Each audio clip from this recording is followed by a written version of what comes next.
So it's really one of those things that can make a big difference. And I think that's probably one of the biggest things I look at in being the fish is what does the environment look like, and how am I mimicking what they might run into in the wild.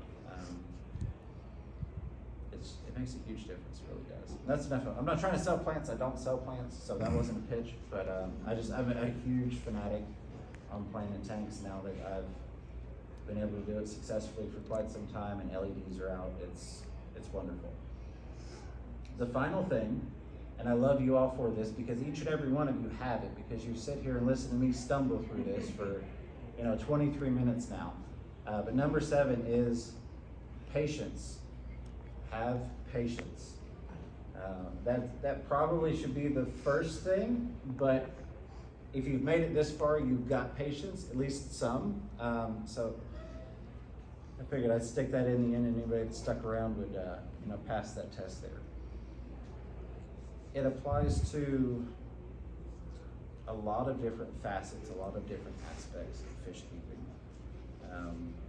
Everything from, and some people will get mad at me for this, everything from setting up quarantine tanks, which I can almost promise you, if you're in the hobby for any amount of time and you're introducing new fish at a decent rate from various sources, whether it's fish stores, online, wherever, you're pretty much sooner or later bound to kill off a tank if you're not quarantining. Anybody that's never killed a fish, as I like to say, if you've never killed a fish, you just haven't been in the hobby long enough.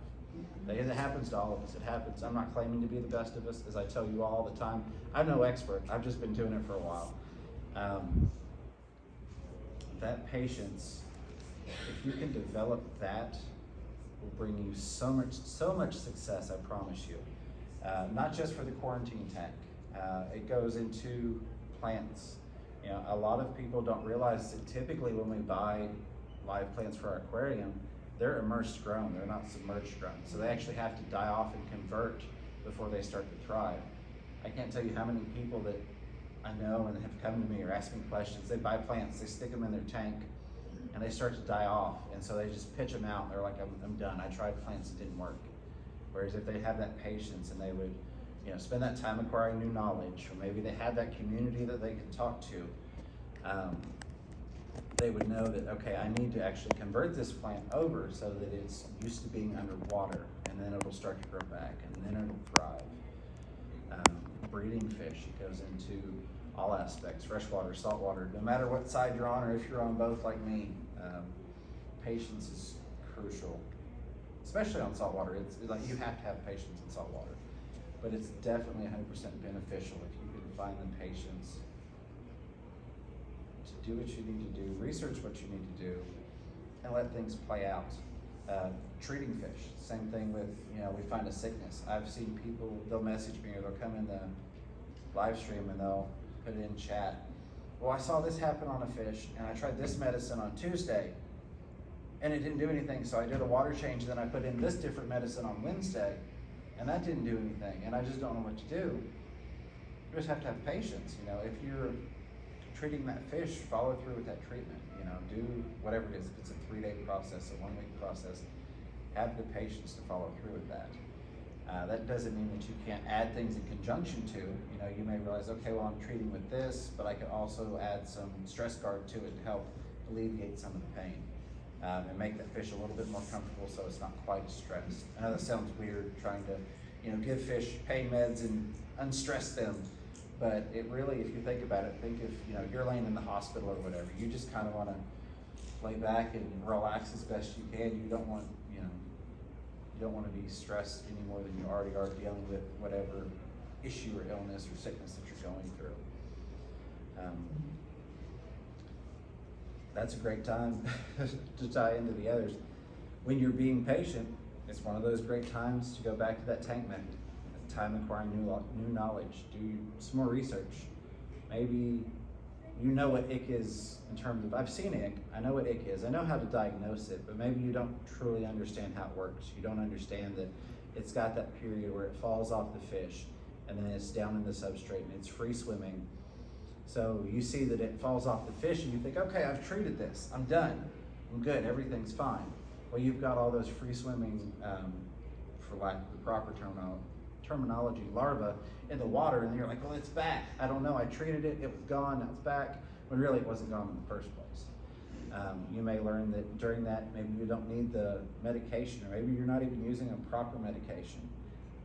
I won't name anything specific. There are some snake oils out there, in my opinion, that don't do really good jobs of treating things. Well, if you've got that community and you're spending that time acquiring new knowledge, you can get with those people and you can go to your sources of information that you trust, and you can find out, well, okay, I can up the temperature because at a certain temperature, it can't survive. You know, I can add some salt into the water. This medicine really works well. You know, I've got 15 people that I know that have used this to treat this, tying back into those other things. It also helps to not freak out, as I've seen some people do. They find an issue and they panic and they're like, well, I did a 90% water change. One instance of that would be finding out that their nitrates were too high. They're like, well, I did a 90% water change. I'm like, well, you potentially did as much damage doing that as you were doing having the high nitrates. That a lot of people don't realize that you can actually harm your fish just as much by lowering high quantities of nitrates rapidly as you can by having them in there.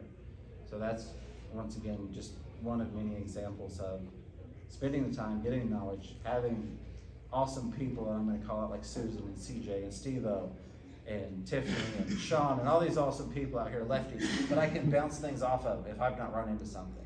Because again, I don't claim to be an expert, I just have a lot of experience, I guess you could say packed into a short time, 15 years or so. But it's been with a lot of tanks. It's been hands-on with, you know, hundreds of tanks over those years, and thousands of fish if you include all the fish I've bred. But I find stuff fairly frequently that I'm like, I've never seen this before. Columnaris, I'd never run into that. When I got really back into the hobby a few years ago, I got it from a local, not a local fish store, a box fish store on some fish, and I had no clue what it was. And I did a dumb, you know, I thought that I knew what I was doing. I thought I knew what I was treating. I didn't take the time to acquire new knowledge and figure it out. I didn't really have the resources because I was just getting back into the hobby. I got one tank, and the next thing you know, I had 20, and it just kind of, the bug bit me. And I ended up killing off that whole tank because I wasn't treating them properly. I cranked the temperature up, which is the last thing you want to do because that particular disease, it makes it spread like that. You know, those cells multiply really rapidly with warmer water. And then I got with a couple of people afterwards, and I'm like, I don't know what I did wrong. I thought I was doing what I needed to. I thought I'd fix it. I sent some picture like, oh, it's this, and I'm like, what is that? Yeah, exactly, what is that? You know, I've had all sorts of different types of fish over the years, large, small. I've bred a bunch of different stuff. I've bred things that a lot of people haven't been able to breed in aquariums, and never seen that.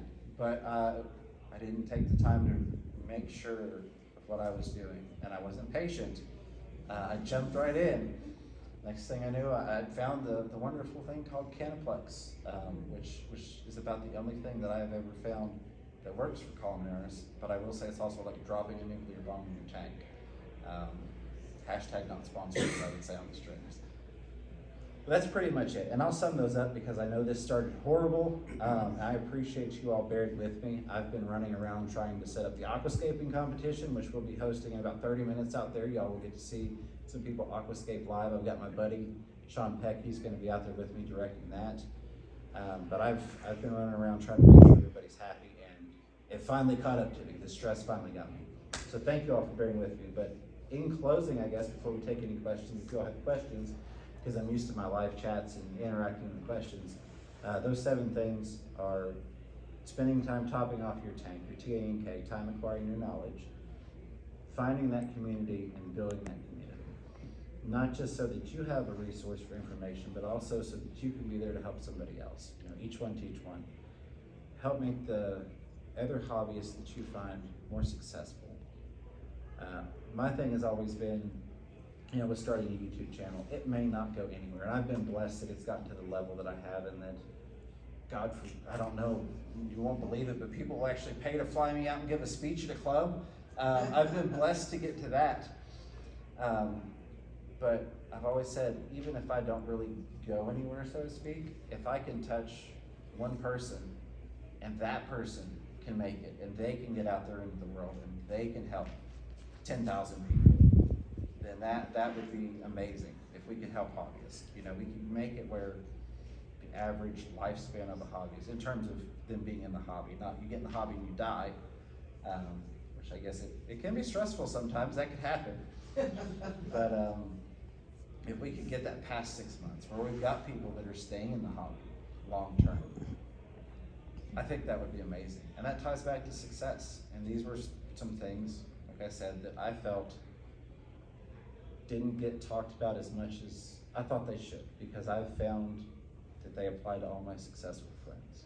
So that time acquiring new knowledge, number one, your community, number two, building that. Find your passion, whether it is breeding shrimp or aquascaping or whatever. I mean, it could be anything. It could be, oh, I really like floating plants, so I'm gonna try and propagate as many different types of floating plants as I want. Finding that thing that you're really, really passionate about that takes the hobby past a like to a love. Spending more time getting hands-on in your tank. You know, I like to joke, that doesn't mean you wash your hands, you walk by, you dip your finger in, and I was in the tank today.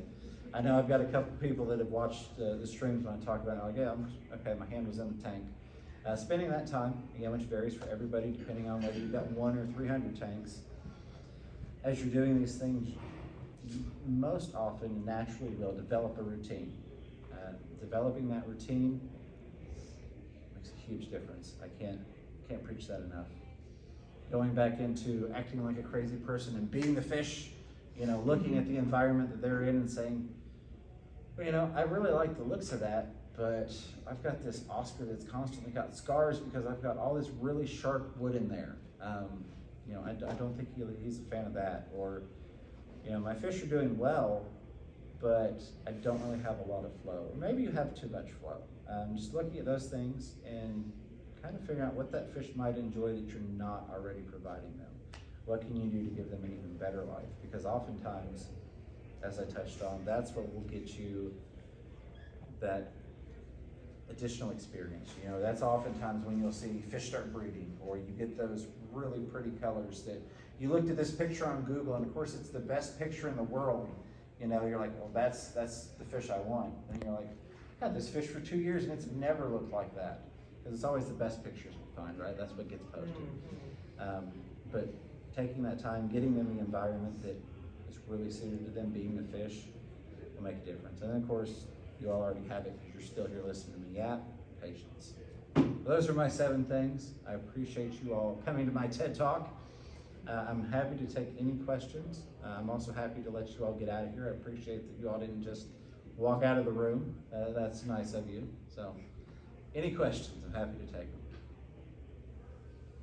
All right then.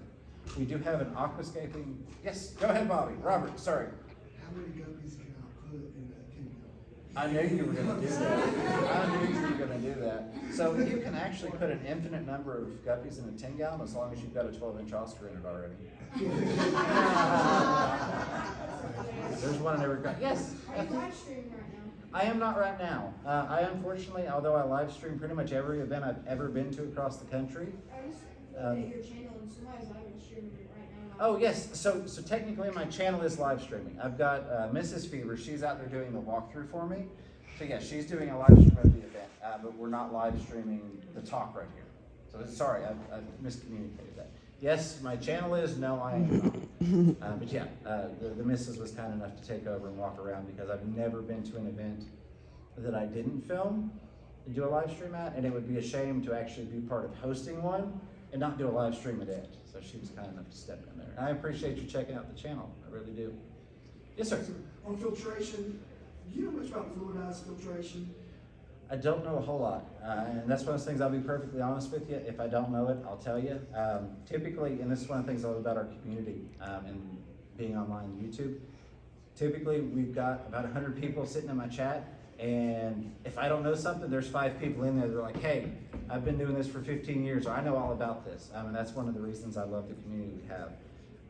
I've not done much with it personally. I've watched videos on it, I've done some research on it, and I understand the principles, but I don't have any hands-on time with it. And that's where I personally don't like to give advice typically, as those of you that know me are aware, if I haven't hands-on done something with it. I could help with a walkthrough of a basic premise if you wanted to talk about it, but I just wonder if there's a correlation with that and high nitrates. I'm hearing that the fluidized filtration tends to have more high nitrates than, say, some other fluid filtration. I've not heard that specific. I wonder if that would have to do with the fact that in the fluidized filtration, you're talking about like K1 and that type of stuff, right? Yeah, it's actually sand. Okay, yeah, that's when I thought about building something with the sand reactor, but I never did get around to it.